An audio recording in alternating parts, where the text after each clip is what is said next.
Okay, so a student had a question about the third part here, but we'll walk through them really quick. So remember that the n right here, that means the cardinality of A, or the number of elements in A. And so if we're looking at set A, it's everything that's inside this circle. So we would add up 9 plus 8 plus 2 plus 5, which I add 8 and 2, that's 10, plus 5, 15, plus 9 is that 24.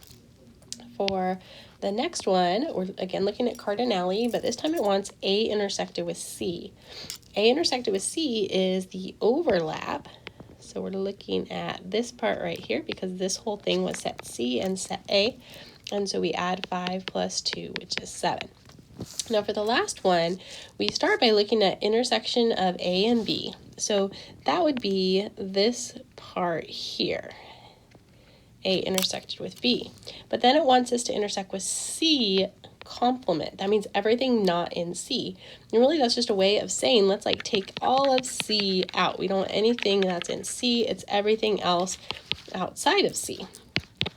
And so if we know that we need to intersect, what we're really saying is that all we're concerned with is this part right here. It's the intersection of A and B intersected with a complement, which really means take that little portion out, which leaves us with 8. So we're talking about 8 people in there.